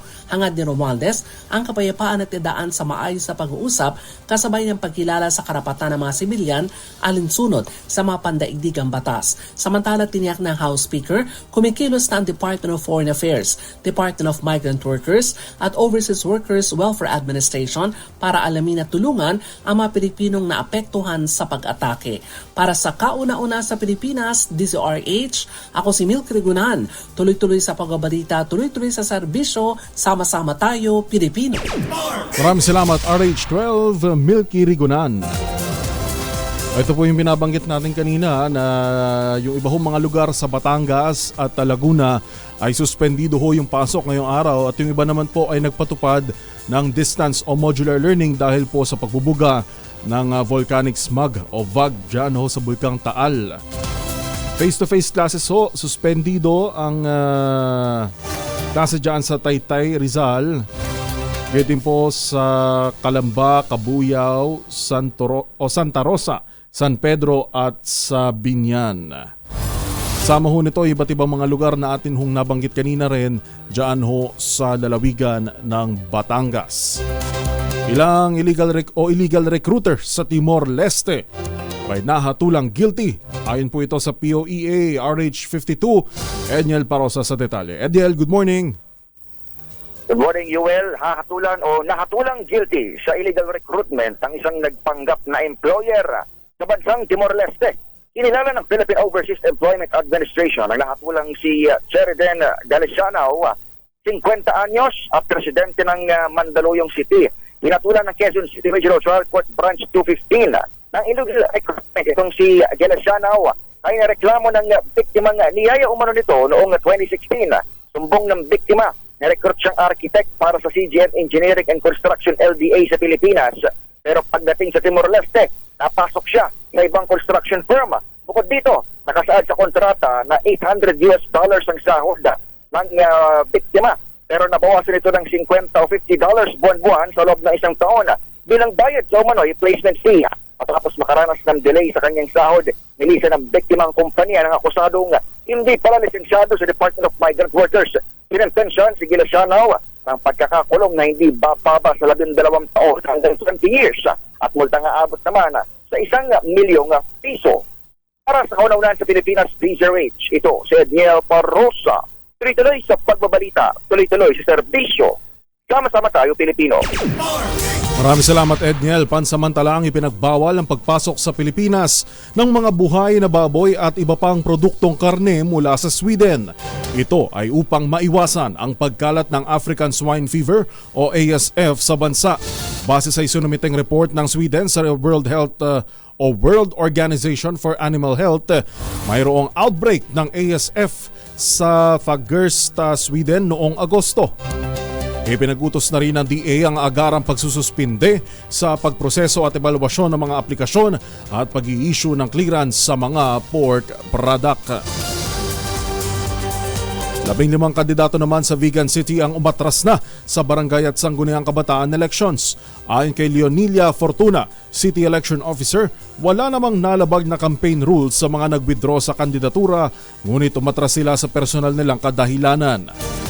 Nakatakda naman ang covenant signing para sa ligtas at patas na halalan sa October 13 habang aarangkada ang campaign period sa October 19. Pumalo naman sa 5,169 na kandidato sa BSKE ang inisyuhan ng show cause order ng Commission on Elections. Ayon kay COMELEC Chairman George Garcia, 1,132 pa lamang sa mga ito ang nagsumite na ng paliwanag sa komisyon. Sa initial assessment, umabot na rin sa 203 ang disqualification cases laban sa mga pasaway na kandidato. Sinabi ni Garcia na ibinasura nila ang 347 reklamo dahil sa kakulangan ng sapat na basehan.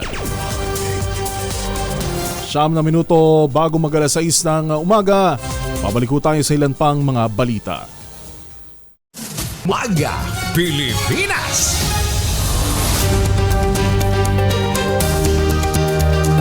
6 na minuto na lamang ho bago alas 6 ng umaga. Tabayanan nyo ho iba pang mga update tungkol ho dun sa yung mga kalagayan ng OFWs natin na nandyan ho sa Israel na nasa state of war po sa ngayon.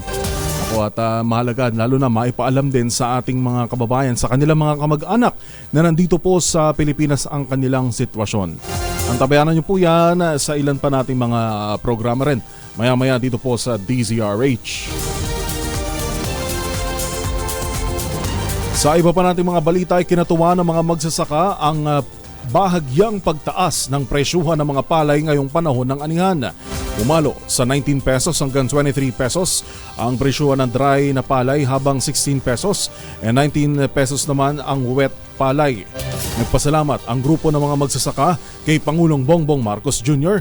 dahil sa pagtaas ng presyo ng palay na malaking tulong para madagdagan ang kanilang kita. Binigyan din ni Cesar Daayata, head ng Paradise Village Carp Beneficiaries and Farmers Irrigators Association. Ito ay nagbigay daan para magbenta ang kanilang grupo ng NFA rice at mas tumaas pa ang produksyon ng bigas sa bansa. Ilang Kapuso stars sinabutan ng gera sa Israel. Ang balita ay chika mo, Tita Gorgie Rula. Tita Gorgie, good morning. Inabutan ng giyera sa Israel ang mga Kapuso stars na sina Julian San Jose, River Cruz at Bubay. Nakatakda silang mag-concert sana nung Sabado sa Tel Aviv, Israel na pinamagatang Love Trip na Laugh Trip pa. Pero hindi na natuloy ang kanilang concert dahil sa lumalalang gulo sa naturang bansa. Naglabas naman ng statement ang producer ng concert na safe ang buong team ng kanilang palabas pero kailangan na nilang bumalik ng Maynila. Nakakatakot na raw kasi ang sitwasyon doon kaya nag-aalala na rin silang lahat. Naka-text ko naman kahapon ng umaga ang komedyanteng si Bubay at sinabi niyang nakaschedule na raw silang lumipad ng alas 12 ng tanghali pabalik ng Maynila pero hindi pa raw sila sure kung matutuloy ito. Nang chinek namin naman kahapon ay nagpasalamat sila na nakatakda na silang lumipad at hindi naman daw madidelay ang flight. Bahagi pa ng text sa amin ni Bubay, humupa naman po ang mga naririnig naming pagsabog sa siren pero sana hindi na grumabi pa. Yun ang text ni Bubay sa amin. At nang huling check namin sa grupo ng mga Kapuso stars na ito, okay na raw silang nakaalis ng Tel Aviv at hinihintay na lang ang kanilang pagdating sa Maynila. Mula sa kauna-unahan sa Pilipinas, DZRH, ito po si Gorgie Rula, tuloy-tuloy sa pagbabalita, tuloy-tuloy sa serbisyo, sama-sama tayo, Pilipino. Bagong balita, bagong impormasyon, kasama si Kuya Angelo Palmones. Magandang umaga, Pilipinas. Oy, maraming salamat po sa lahat ng mga nakatutok sa atin mula pa kaninang alas 4 ng umaga. Kina Evelyn Nepomuceno, good morning ho, good morning. At kay Boyong Konkon na binabati ng good morning, si Russell Likmuan, ngayon din kay AJ Dulay, watching from Taiwan. Oy, at nanonood din sa Bacolod City si Isabela Geroy, Negros Oriental si Dominar Quilyao. Ito maganda pagka live tayo sa Facebook and YouTube, no? Napapanood tayo saan man bahagi ng bansa at ng mundo. Lalo na ho ngayon sa sitwasyon dyan sa Israel na mapaalam natin sa kanilang mga kamag-anak dito sa Pilipinas ang kanilang kalagayan. Magandang umaga rin ho sa mga nakatutok sa atin sa YouTube and of course sa lahat ng ating cable channels and the relay stations ng DZRH sa buong Pilipinas.